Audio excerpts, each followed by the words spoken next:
Hey everyone, welcome back to But Why Though, the podcast, where we talk about the things in pop culture that people say matter and ask the question, but why though? Before we get started, we wanted to make sure to tell y'all to head on over to our Twitter and Instagram at ButWhyThoughPC or our Facebook, facebook.com/ButWhyThoughPC.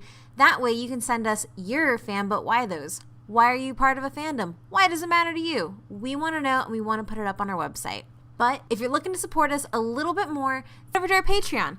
There you'll get exclusive content, access to our research notes, and even episodes a day to 2 days early. And if you subscribe at the $3 level, you'll get some merch. But at the end of the day, we're happy just to have you here listening to us. So share us with your friends, share us with your coworkers, share us with your Tinder dates. Just, share us. And enjoy the show.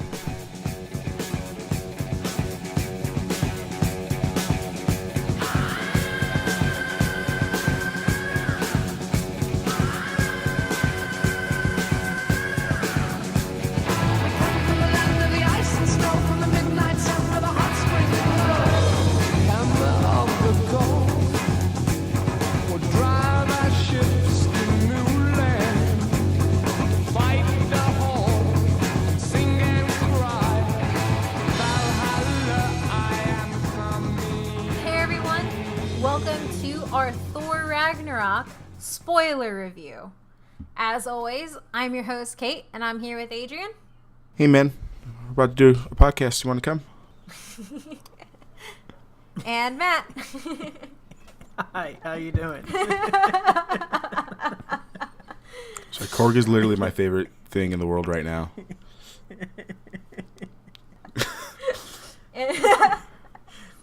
Completely thrown off, so I couldn't say hi. Hey, man. First I was like, what the fuck is he doing? It's like a circle, but a weird circle. Okay. So I'm going to start this off with a pretty brief synopsis of the film. And the reason I'm doing this is because we all pretty much agree that although the movie is 2 hours and 10 minutes, it's so streamlined that plot progression is just really good. And it's easier to just talk about the parts. So for the film synopsis, imprisoned on the other side of the universe, the mighty Thor finds himself in a deadly gladiatorial contest that pits him against the Hulk, his former ally and fellow Avenger. Thor's quest for survival leads him in a race against time to prevent the all-powerful Hela from destroying his homeworld and the Asgardian civilization.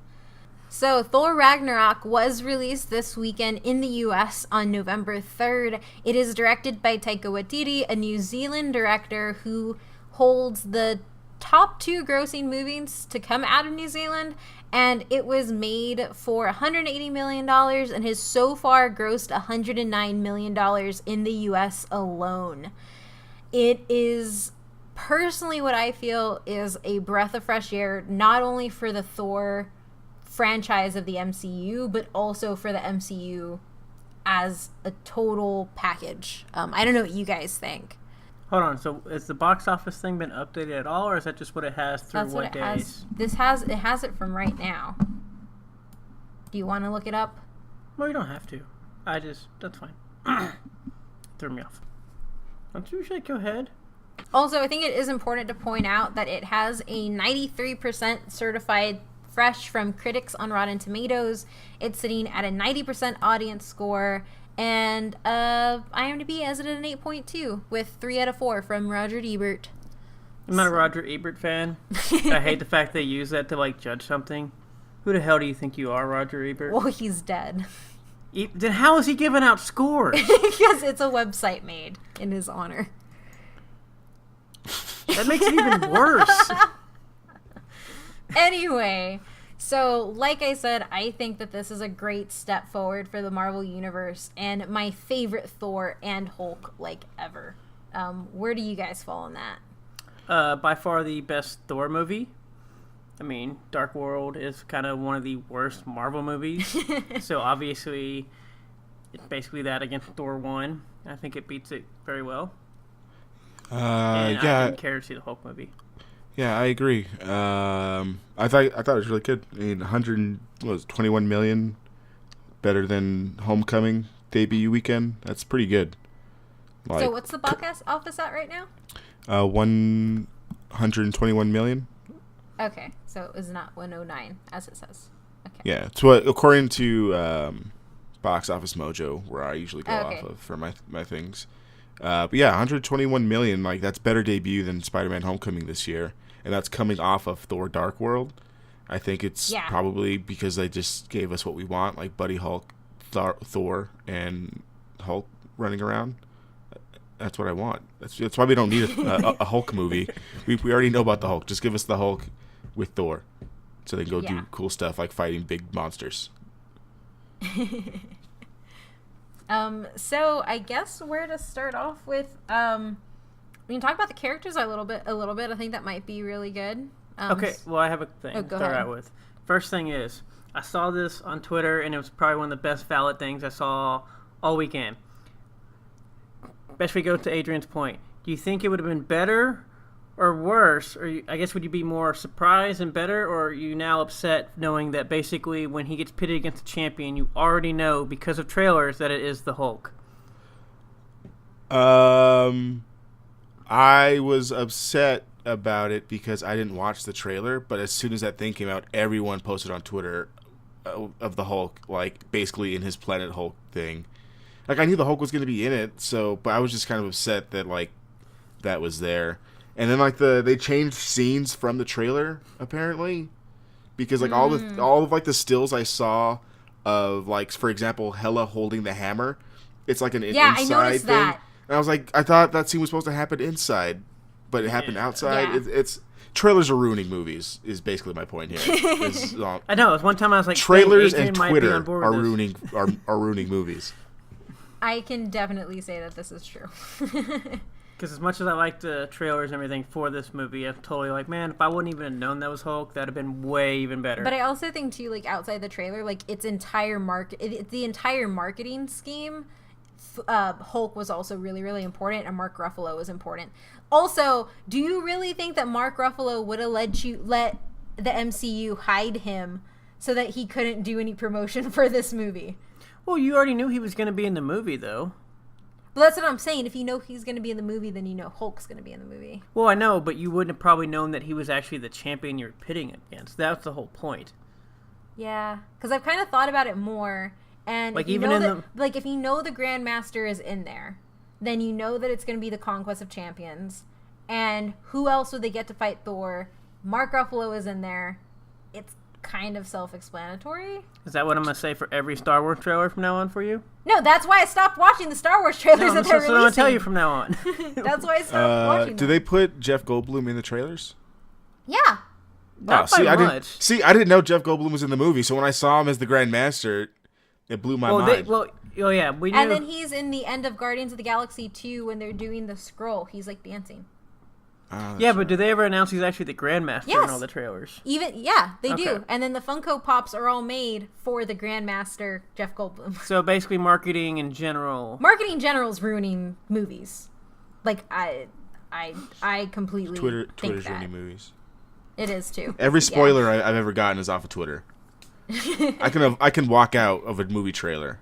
I can't not scroll past someone who didn't use a hashtag when they were doing spoilers. So it's tough. It is. But I do think it's a valid point. I do think that if we had Mark Ruffalo hidden away, not knowing he was going to be in the movie. Well, no, even knowing Hulk's in the movie, you still, you can figure it out, but you still wouldn't possibly have known that exact, especially the way they play it in the movie, that is going to be Hulk. Because they don't have anything leading up to that he has any idea that would be Hulk. Did you like even the Hulk, Loki? though? What are you talking Did you about? like the Hulk? Like the Hulk? Yeah. He's still Hulk. Big, you know what? Dumb green person. I hate Hulk, but I really, really love Mark Ruffalo Hulk. I think Mark Ruffalo Hulk is my favorite Hulk, and I genuinely like him a lot. But didn't Lou Ferrigno do the voice for? I don't know. I'm pretty sure he did. I'm pretty sure they brought him back to do the Hulk voice because his voice didn't sound like when he's like doing Hulk. No, he doesn't sound like Mark Ruffalo. Yeah. So if we get into it a little, let's start with some of the smaller characters. Do you want to talk a little bit about Korg? Hey man, Korg is awesome. I love that character so much. I think like he's like the comic relief that Thor like needed at that moment. He's just the way they use his comedy is just so perfectly timed that like I don't think any of his jokes hit you over the head. And every time he came on screen, my theater was laughing. I've seen it twice. Every time he comes on screen, people are just dying. Even like after he's like, "Piss off, Ghost," and he fucking tries to drop kick Loki. Like it's just it's good. It's just really really good. I don't know why I identify so much. Maybe because like I was like thinking of the comic Korg, and this is like how it was brought to life, and it just makes me happy. It just really really does. And I think for me, like, Korg is... I didn't know that Korg is actually the director, Taika Waititi, in the film. Like, he voices him.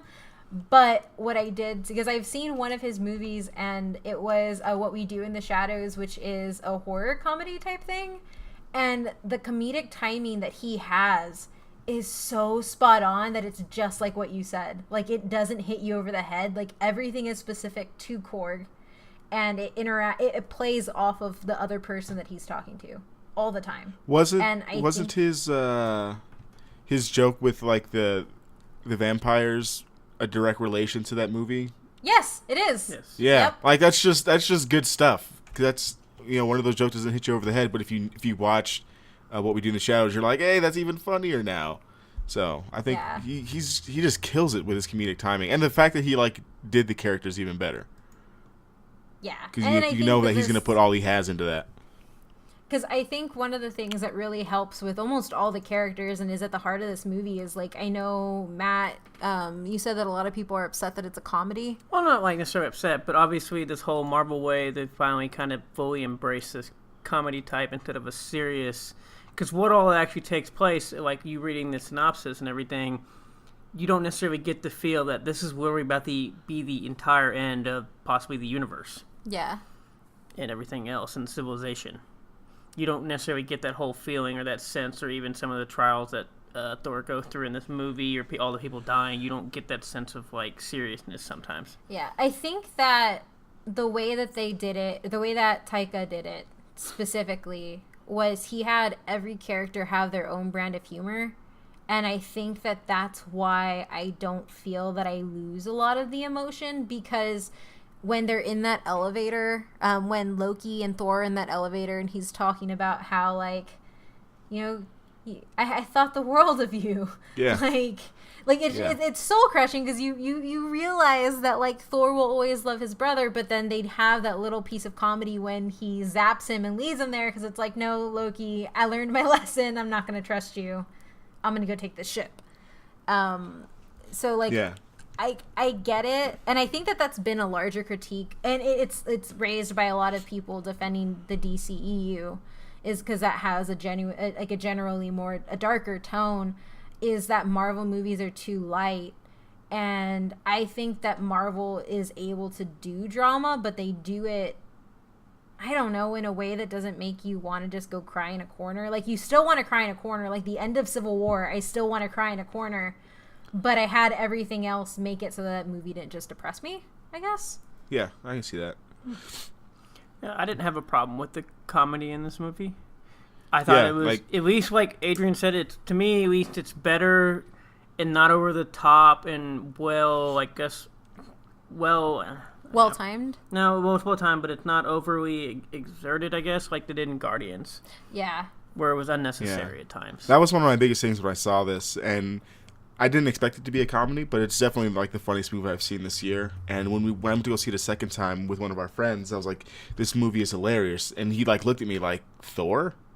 Like Thor's gonna be hilarious?" And he didn't stop laughing the entire time we were there.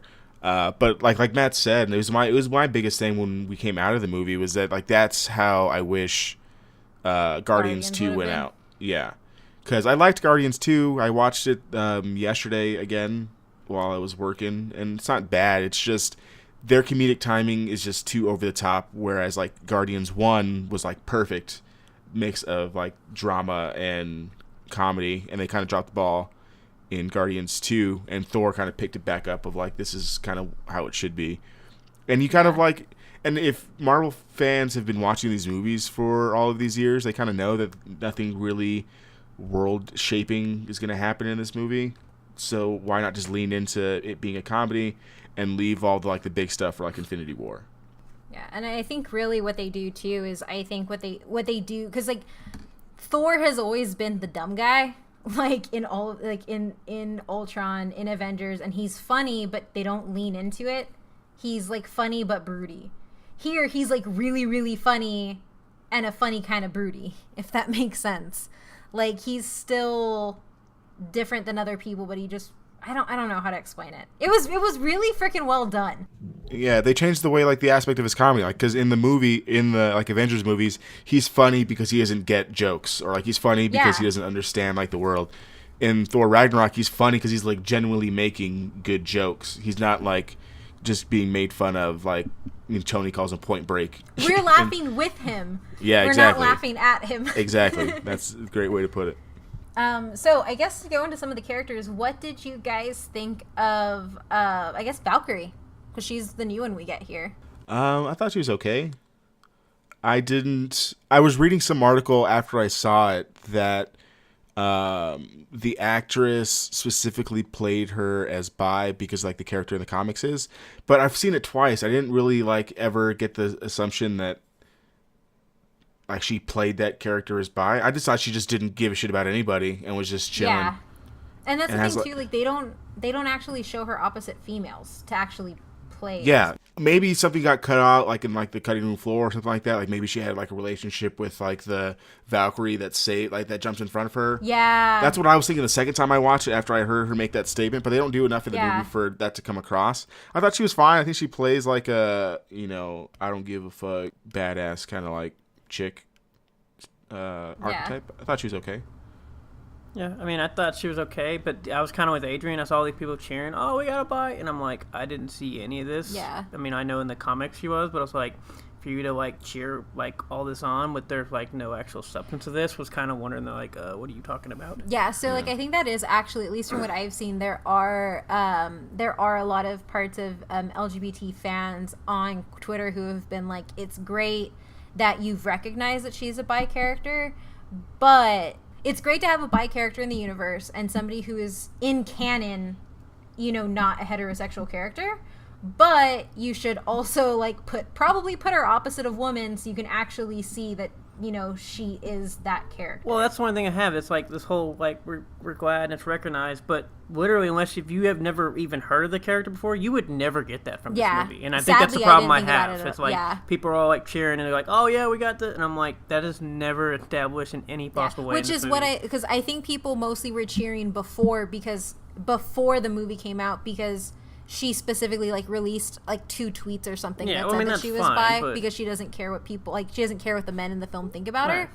But I think after I've seen a lot more critique of them not showing her in that element versus because like I think you're right. Like when you just said she played her as like not caring what men think, but like is that like the attribute of like a bi person, and that's what I'm supposed to like celebrate? Like, oh, if you don't care what men think, you must be bi. That makes no sense. But that's what I'm saying. Like they didn't do enough. They did not give her. Yeah, they did not give her time opposite a female to establish that is who she is. Yeah, I'm just gonna give her the benefit of the doubt. Just from seeing it again when she was like, I only survived because, and then she gets all quiet, and then you see like that chick save her. I'm just going to assume that I saw that too. They went something deeper there, but they just didn't put it into the movie, is what I'm going to go with, because I'm just going to give them the benefit of the doubt for that. But I thought she's cool. She's strong as shit. Basically, only by knowing the background would I even thought that, though. Like, other than that, I'm like, oh, her friend died. Oh, no. Yeah, no, I think that if you don't know it, I don't think they didn't do a good job representing that on film, just behind the scenes, if that makes sense. Yeah, I don't think there's any representation in the film besides background that is not actually there, actually acknowledged at all. Yeah, so, and I think beyond that too, like, I just really liked her physicality in the movie, because like when she first shows up and she's standing on that on the junk ship, her arms look buff. I'm just like, damn, I want my arms to look like that. This isn't fair, Tessa Thompson. I can see all your muscles. I think this also goes back to one of the thing that bugs me the most every time I see one of these women on screen is, why the hell is Wonder Woman so damn tiny? Yeah. Compared to every other woman they put on screen. I've thought that too. but we live in a world with both of them. And anyway, Tessa Thompson is phenomenal, and she looks strong, and her fight scenes are really great too, and I think she's a great addition to the team. I've seen a lot too where people are calling for a solo movie for her, and I don't think she could carry a solo movie at all. Why? The whole point of being a Valkyrie is to be a part of a team, and you got to play off other people. I don't think anybody in this movie, including Thor and Hulk, should get solo movies from they are a part of the team, and I don't think they should get solo movies. So maybe more screen time probably, but no solos. I guess that's kind of like when I saw the character, I was like, oh yeah, she's a cool character, blah blah. But then like seeing everybody with like, oh, we need a solo movie of her. Yeah. Oh, she's a Best Buy character, all this stuff, and I was like, none of this was established, and definitely I don't see any of this. And it was kind of. I think that's one of the things that really bugs me is like not every side character in a superhero movie needs a solo movie. Yeah, no, not at all. Like I didn't know that was a thing. Hulk. Like she's not I do the not person. need a Hulk movie. Yeah. Yeah. And I don't need I'm not saying Tessa can't carry a movie. She probably can, but the character herself, I don't think can do it. And I don't want to see a Hulk solo movie now. I only want to see the Hulk when he's working with people. Same thing with Thor. But yeah, and if you just give her like the movie just because she was like badass in this movie, I think Gamora would deserve a solo movie over Valkyrie. I would definitely take a Gamora. So if you're gonna base it off of badassness, Gamora deserves a solo over that. I could do that completely, right? Yeah, I could definitely do that over her. Like Gamora would be fun, and she's like Thanos' daughter, so that's like a whole bunch of family things right there. At least it seems like enough backstory that that's actually been recognized to have even part and of it. Backstory that's alive. True. So moving right along, we really quickly, Jeff Goldblum. I love Jeff Goldblum, and I want to be Jeff Goldblum. Like if I could be any person in the world at this moment, I would want to be Jeff Goldblum. This was the most Jeff Goldblum I've ever seen in my life, and it was absolutely perfect. Yes. I think it's like a great, like, I don't know, I wouldn't say mirror, but like difference between like the way he played the Grand Master and then like how the Collector is portrayed. Yes. Like it's so good. So good. It's perfect. And like the Conquest of Champions is probably one of my favorite things that happens in any of the arcs. Like I love it when it happens in X-Men. Like I just love it. And so to see him take on that role as Grand Master, like I can't see anybody else as that ever again. Yeah, he was really, really good. Goldblum. Like Chef Goldblum, like he's the best part of anything. Okay, moving, and I'm actually just looking at the Thor Ragnarok poster and just moving like up as we Even go. though the best part of Jeff Goldblum is I do not like the word slaves. Oh, yes! Prisoners with jobs? Yes, that's better. No, my favorite is at the end. I think it's in the post-credit scene where he stumbles out of the pod and he's just like, good revolution, guys. Let's all remember that you could not have done it without somebody to revolt against. So, it's a tie. It was so good. Great. Moving up to Loki. Any big things with Loki, did you guys think? Loki played Loki. Loki Yeah? did what he's supposed to do. He was awesome. Yeah. I mean, it's not like a knock against him, but he literally, that's what I expect from him, and that's what I got from him. So I can't. Are we talking about Matt Damon Loki or Tom Hiddleston Loki? Tom Hiddleston Loki. Oh yeah. He's Also, pretty good. that is the same thing that I expect from Matt Damon when he does cameos. Just Yes. like the best one he does is in Euro Trip with the band of Scotty Doesn't Know. I'll put in a little clip of that song. It's a great song.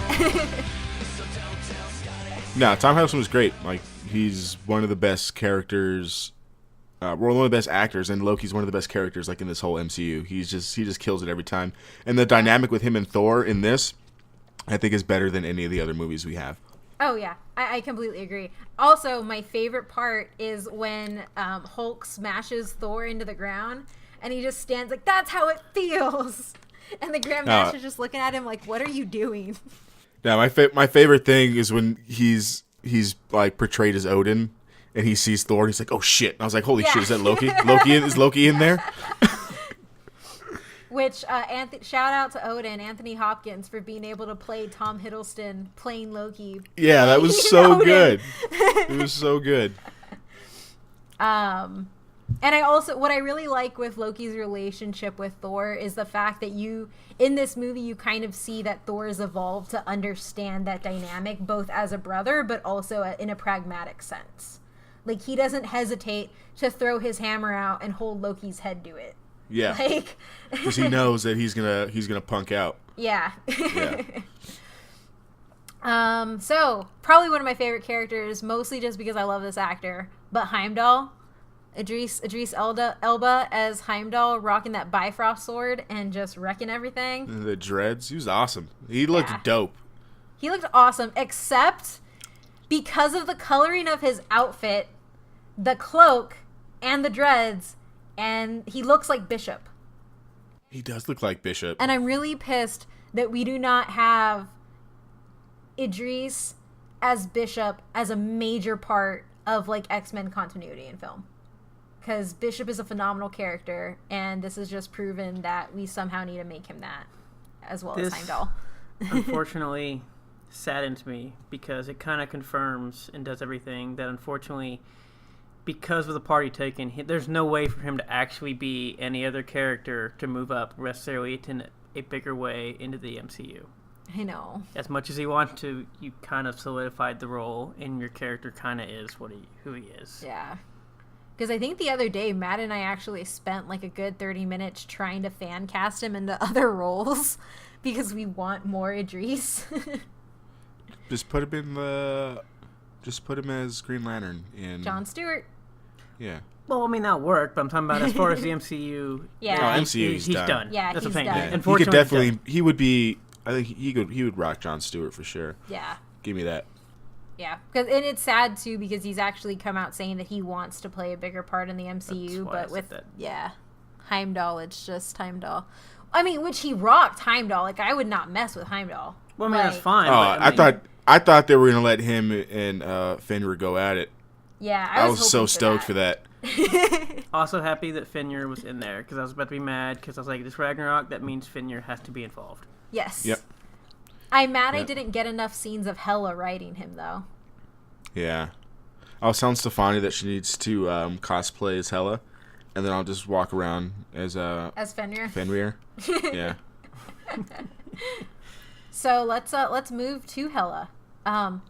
First off, I want to say I love her costume design, and as impractical as a giant horned helmet is, it is not as impractical as fighting with loose hair. So I really like that every time, like, shit's ready to go down, she pulls her hair back.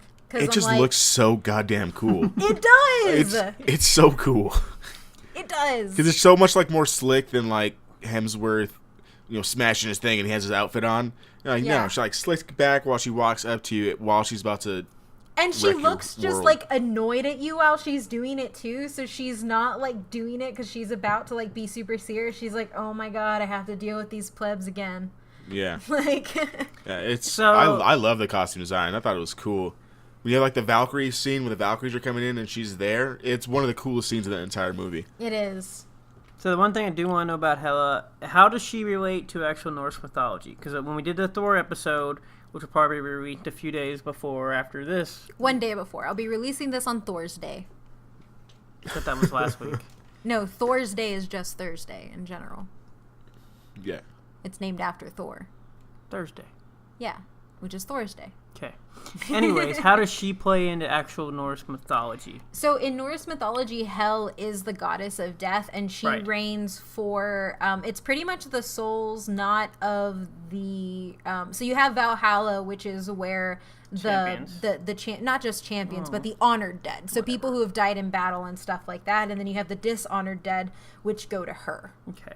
So did they portray her properly with what her story was in this movie, or not? I mean, ultimately, so she's the goddess of death. She's represented as the executioner, and they didn't actually say that she was in hell, which is, there's a different name for it in the Nine Realms, but they do say that she is sequestered into her own realm to be kept away from the power of Asgard. So is she actually Thor's sister and daughter of Odin?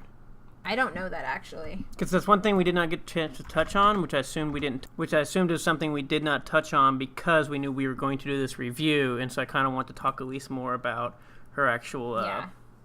Because her actual name is Hel instead of Hela, and it just means the hidden. She's also a giantess in Norse mythology, which, oh my god, I want a giant Hela.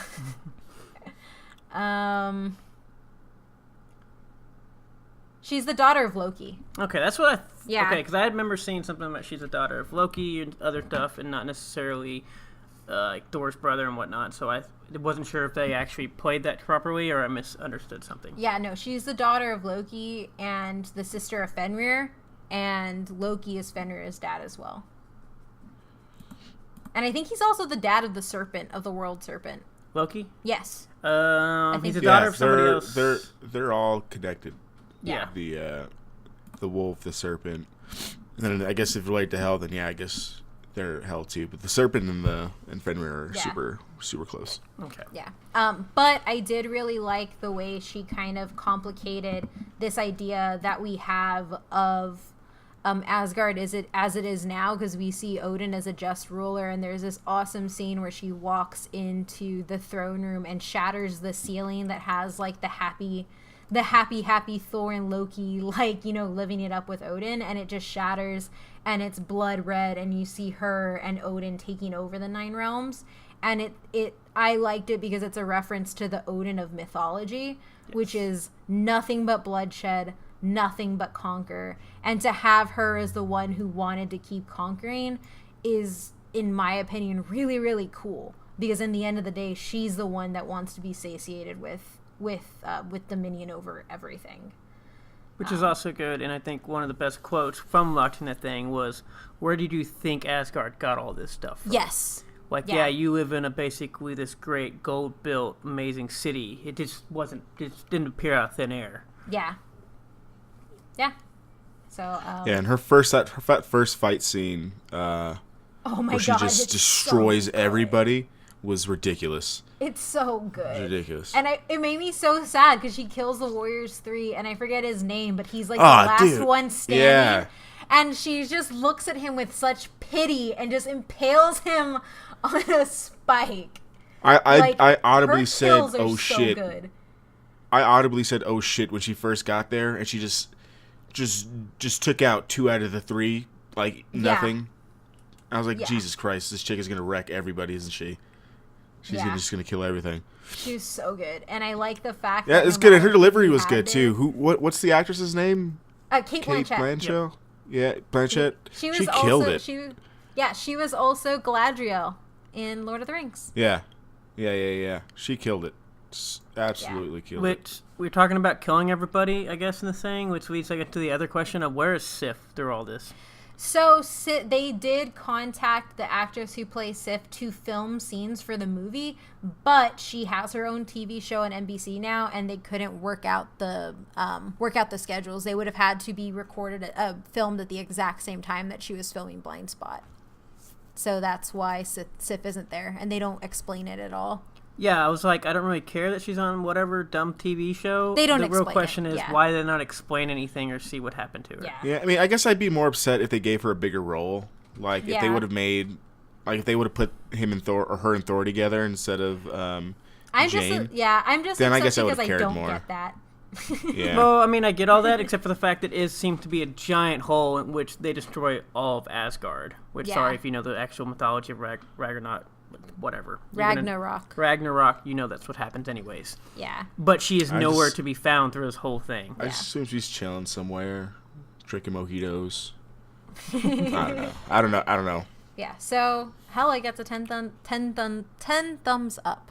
Or like 10, I don't know, 10 like obsidian spike shards. Thing is. Like shooting through the ground and through the ocean. Yeah, she really likes breaking stuff. Like, she's just breaking everything.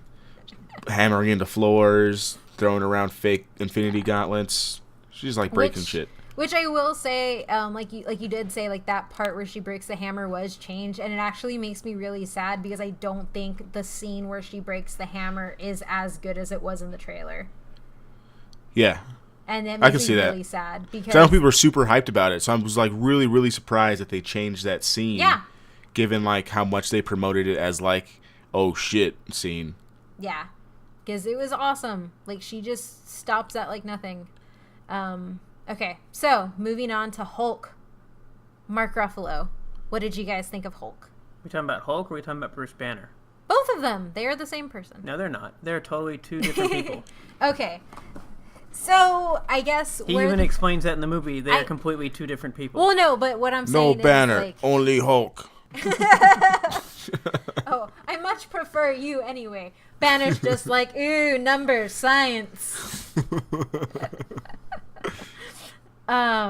Yeah, so the way they set up Hulk, and so one of the important things to know that as much as this is a Thor film, it is also a Hulk film, and they borrow from both of their pretty prominent story arcs in the comics to make this movie. And probably the only Hulk story arc that I've ever liked is Planet Hulk, and this is where we get Gladiator Hulk, and this is what we have here. And essentially was after... So what happens is after the Hulk steals the Quinjet and leaves in Age of Ultron, he is stranded on Sakaar, right? Yeah. The junk planet, which is just like... Which they kind of didn't really explain. They show a half video of how he even got there, which was still a little confusing. My thing is, like, Hulk... Because this is at the edge of the universe, and it pretty much picks up all the trash that are like, flown out of, like, the different, like... wormholes and stuff like that. And I the way I thought of that was Hulk was just trying to fly the opposite direction of everything and get away from everything, and so he just eventually ended up at Sakaar because it's the farthest reach of the universe. He was on Earth. And then he took it up in the sky. Quinjets work in space. Watch Agents of S.H.I.E.L.D. How far do you think that Quinjet was going to go before it hit Sakaar? I don't know. I don't think you know how long wormholes. Random wormhole in space. Exactly. Anyway, so you have Hulk, and he gets to the planet, and Banner stays in Hulk form for 2 years without breaking. Hulk is also solidified as like the greatest champion on Sakaar, and I really liked it. And as much as the Hulk was comedic, I liked it because there's this part where he's talking with Thor, and Thor's talking about going back to Earth. And the Hulk really doesn't want to do that because the Hulk is finally in a place that really loves him and adores him and celebrates him, whereas everybody on Earth just does not like Hulk. So I thought it was really touching, and it may have been comedic, but it was touching. I thought it was good. I didn't think it was going to translate that well, to be honest. Like, if you would have told me in the first Avengers movie that somewhere down the line Hulk was going to make me laugh in the movie theater, I wouldn't have believed you, because I thought they did that really well. It's like Hulk like big flame, Thor like what? It's just so dumb, just completely dumb. And then you end up getting Hulk watching on the Quinjet while Thor is trying to escape the last transmission that Black Widow sends him, trying to get him to come back. And it shakes him, and out pops Bruce Banner, who is completely confused. And I really like the comedy that comes out of Mark Ruffalo is nothing but Bruce Banner being a little ball of anxiety and being really scared of where he is. Yeah. Well, I mean, considering he woke up 2 years later on the other side of the universe, I can kind of at least... Well, yeah, no, but that's what I'm saying. Like, it wasn't forced. Like, it was just him being completely anxious the entire time. And my favorite thing is when Hulk goes to fist bump and Banner just, like, high-fives it. And they don't act awkward about it. They just do it and, like, get on with it. Yeah. Which I think is just, like, a perfect explanation of their relationship. No, yeah, this was, like, the best portrayal, I think, of Bruce Banner that he's done, because like we're getting a whole different side of Bruce Banner here than we've gotten in any of the like Avenger movies. Yeah, because he's out of his element. Yeah, he kills it. Like was totally believable, and he was really funny. Like you were saying, like the comedic timing he has as Bruce Banner in this movie is great. I also want to thank Twitter for pointing out that Bruce Banner is angry all the time because he has 7 PhDs. Yeah, I saw that. Yeah. And of course you would be. And I guess finally we got to talk about the Odin son. We've talked about him a little bit when it comes to being redeemed, but what I want to talk about specifically is how he fights after he loses his hammer and that he finally gets to embody lightning. Yeah, they finally give him like the Berserker Rage thing, which I like lost my shit in the theater when I saw it. I was like, oh, yes. Thor, yep. Like Hulk's done. Hulk's about to get his ass whooped. This is great. Yeah, I'm so glad they did that and they made it just not about the hammer because like naturally he's strong as shit. Like, he's super strong. Like he doesn't get to lift the world stake because he has the hammer. He gets to lift the world stake because he's Thor. Yeah. Like he's super strong. So when Hela takes his eye, that is a specific reference to Odin because Odin lost his eye, but Odin gave up his eye to learn all of the knowledge in the universe and to better tap into the power he had. And so when Thor loses it, in the comics, it's actually part of the storyline Rune King Thor, where he's going through these trials to become King of Asgard. And I just thought it was awesome because he looked like a badass. Like, he had one eye and he looked like a badass. And then when he was fighting on the bridge, like, he does like that spin move. Yeah. Into everybody. Yeah. And I was like, is that Raiden? What is they give him Raiden powers? This exactly. I'm like, this is so awesome. It's just super well done. Like, I can't talk about how much I loved this movie because I think every piece of it was really well done, and I'm really I want Taika to do more in the MCU because I think he brought these characters to life in a way that we haven't seen them before, and it makes me really appreciative of it. Yeah, I thought it was really good. And I thought they used the music really well. Cause I noticed they brought some of the music back from Thor 1. Yes. And then when they used modern songs, I didn't feel forced, like in Suicide Squad, where they're like, hey, you know this popular song, we're going to put it in this scene. They actually just used songs that would do well for just like that end fight scene when he's, like you said, spinning around doing lightning. Immigrant song was the best frickin' song to back that first battle and that last battle. It was used. It was really well done. Now, as I was watching, I was like, man, this is why I want music in my movies, like subtly in there in only important moments. I don't need it every 5 seconds like in Suicide Squad. Yes. I think the music, to me, at least for the fight scenes in Berserker Hulk, was by far Berserker Thor was by far the best part of the movie. Yeah. And what I liked about the music, as much as I really did love their use of the modern song, I really liked the synthwave that they did. And I think a lot of it has to do with, one, that's just like Taika's aesthetic, but two, like that's like the entire soundtrack for Stranger Things is synthwave. And it's and it works to build tension and still like just flow with the character. I think that it was perfect to bring that into Thor, especially with the hypercolor settings around it, and just the planet of Sakaar in general. Yeah, can we talk about that? Like the hypercolor in this movie is like really good. Like when I went to go see it again, we saw it in 3D. Not by choice. We messed up on the tickets. But everything just looked like really... the color palettes in this movie was just really great. And I can't think of another Marvel movie that had like that kind of color palette. I really can't think of a lot of movies that even have that kind of color palette. Or do it successfully. Yeah, that's... Because like you kind of get it a little bit in Guardians 2 when they're like on the gold people planet or whatever. But this movie kind of had it all the way through, and it just worked well even though they were in different settings throughout the entire movie. Yeah.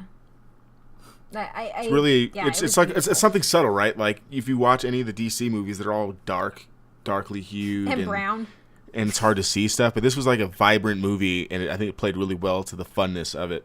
Yeah, and I also think that it's a hard thing to do because I just rewatched some of the prequels, and not that was hypercolor, but like the use of CGI can really stand out when you have it in really defined shots. So one of the things with the prequels is they're super clear and nothing's muddled together, so you can see everything really distinctively, and so the CGI doesn't blend as well. And obviously we're at a different level of CGI now, so like not to knock that, but like working CGI into some like Hela's fight scene, that was CGI, but to work it into something like the color palette doesn't let you hide anything.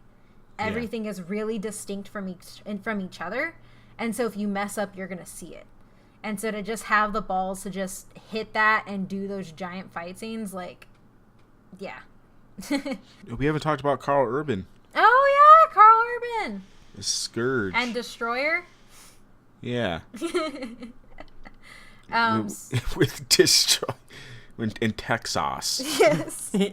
Which everybody in our theater was laughing when that happened. I've seen it twice, and both times theater just erupted. Like, whoa! Like, some people were cheering the second time it happened. I was like, Jesus, Texas. Which his name's for the guns, and like at the end, like when he's shooting the guns, like that's I think the most ridiculous part of this entire movie. Actually, I was like, how many bullets you got in that gun that you're able to do this? As cool as it was.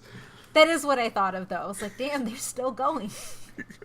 This is Texas. We have unlimited amounts of bullets. I was like, and then he just starts beating people with it. This is great. When he has the shake weight. Oh, like, God, like that's you said, so good. Yeah, just like you said at the beginning, every character has like their own comedic style in this movie. And with him doing the shake weight, I can only picture Carl Urban in full clad armor with a shake weight. Yes. Acting cool. Yes. And I will say, too, that scene with the guns, that's actually from the comic book. Is it really? Yes. That's awesome. Man. Oh, it makes me happy. That's pretty good. Yeah. It makes me really, really happy. Also, my favorite Korg scene was also my, like, saddest scene where he's holding his little razor head buddy. Meek's dead. What planet's he from? Oh, he's dead.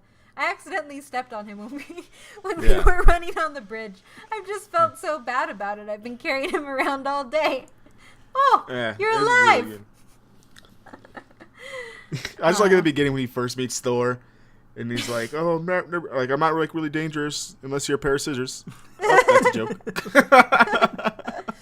Hello, new Doug. Oh, that's what Doug used to say. Bye, new Doug. Yeah, so good. I guess. Are there any critiques for this movie? I mean, we've been overwhelmingly positive, I guess, other than a little bit of the Valkyrie stuff. I think that they rushed the ending like a whole bunch, to kind of like get it done with. Like, oh, they went to the wormhole, and they knew how to plot it all the way back home that easily through the devil's anus. They just kind of like, through the devil's anus, and they show up there. That was kind of weird. And then the big fire giant thing, I think it just came out of nowhere for me. I thought they were just going to let them fight and somehow they were going to win. Yeah. But like, oh, remember at the beginning of the movie? We're going to make this big dude destroy the thing. And he's like, oh, this is what Ragnarok was supposed to happen. It just felt like rushed. Like, it doesn't bother me, but I was like, well, they could have done something different here. Maybe like a little less time on Sakaar and more time in that ending. Because I thought they were going to kill Loki. Because I didn't see him escape the palace before he summoned Sartor. Yeah, that's what I'm saying. Even that too, like that was really quick. Like I thought the ship was like not able to be used, and then he's like is able to just jump in the ship. It was just really rushed towards the end, I think. But I think he was just trying to get out of there. I'm like, all right, next movie. He just had so much fun for the other, and that's why I didn't really matter. Like if other parts of the movie would have been bad, and then like you did that to me at the end, then I would have been. It bothered me a little bit more. But I thought the rest of the movie was good enough where I was like, okay. I guess that makes sense in like comic book, logic and continuity kind of thing. That, and I definitely think that the fight scenes within it make up, like they make up for a little bit of timing issues in the third act. Yeah. Yeah. Because they're really freaking good. Hey man, we're gonna get on the ship. You want to come? But yeah, I mean, and him and Hulk fighting Fenrir was pretty cool. We see kind of like how strong Fenrir is, like when she pierces Hulk's skin, which I don't think we've seen in this continuity at all.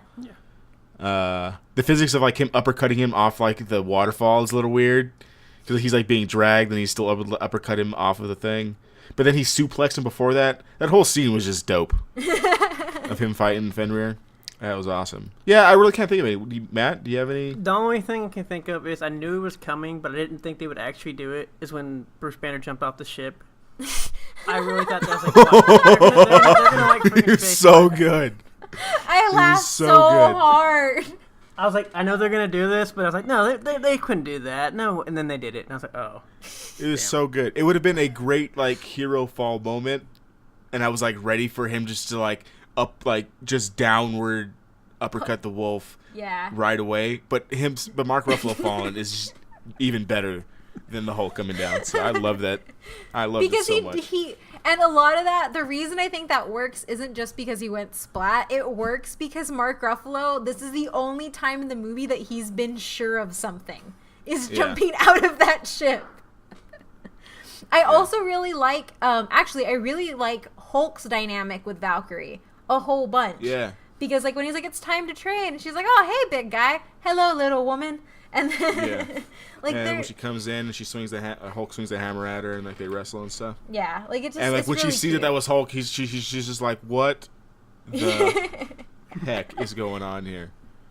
Yep. I also think that the way they do have her as being equal to Thor in strength and equal to Loki, I think it kind of really puts into perspective that they are all Asgardians and they are all gods.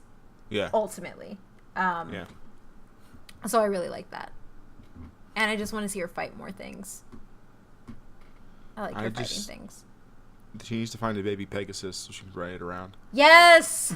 Well, I guess technically my final thoughts would be, I mean, as far as critiques of the movie, I mean, I really enjoyed the movie. I don't know how much critiques I really had. I think there was a few things. Sif being completely absent kind of bugged me a little bit, just because she seemed to be a major, like, guardian warrior type person of Asgard. Still, no matter how many Thors they have, the fact that they play Odin the way they do still bugs me to this day. It bugged me in the first one, the second one, and even in this one. As in this loving, caring father figure. And then, kind of like Adrian was saying, the ending did feel a little rushed, and they kind of just got off and like, oh, we're gone, and then it's like, okay, that was quick. Yeah. But no, I really enjoyed the movie. I didn't mind the lightheartedness for once, because Marvel movies have been, at least with the critique that they have been bugging me some sorts of like this whole lightheartedness of just nothing and no consequences. But I thought this one did pretty well. But no, I enjoyed it. I thought it was good. I could definitely take more Berserker Thor. Yeah. So. He just looks like a badass. Yeah, it was super dope. My final thoughts. Yeah, critiquing is kind of hard because I think it was expertly done, mostly because a lot of it could have gone really bad. Like that's my big takeaway from this is like I don't think somebody other than Taika could have executed the script this way. Like it has him all over it, and it was just really good. I definitely do agree, like I said, with the third part being a little bit rushed. Yeah, the visibility of Valkyrie as a bi character versus her just being one without it having any play at all on screen is a little meh. And damn it, I just want Idris Elba to be a big part in the MCU. He's so good, guys. Yeah, so where do you guys rank this for the superhero movies we've seen this year? This year, for me, this is honestly probably 3. I really liked Logan for sure more than I liked this one, and I liked Spider-Man more than I liked this one. Well, maybe like 2A, 2B for this and Spider-Man Homecoming, but nothing made me feel like the way that Logan did. Yeah. Yeah. But I think it's definitely better than Wonder Woman for sure. It's definitely gonna be better than Justice League. I haven't even seen it yet. And it's better than Guardians. Yeah, I'm dreading us doing our Justice League review. Oh, it better be good. I'm dreading paying for all that. What about you, Matt? Where do you rank it? I would probably have to go with 1, probably. I liked it more than... I think only because the feels from Logan probably put it up there, like Logan up there, possibly like a 1A, but I think overall I enjoyed this movie more than Logan, because I think if you take away the feels of actual Logan and the actual, like, you know, this is like 17 years of this character, then I think this was a better movie. Way better than Spider-Man.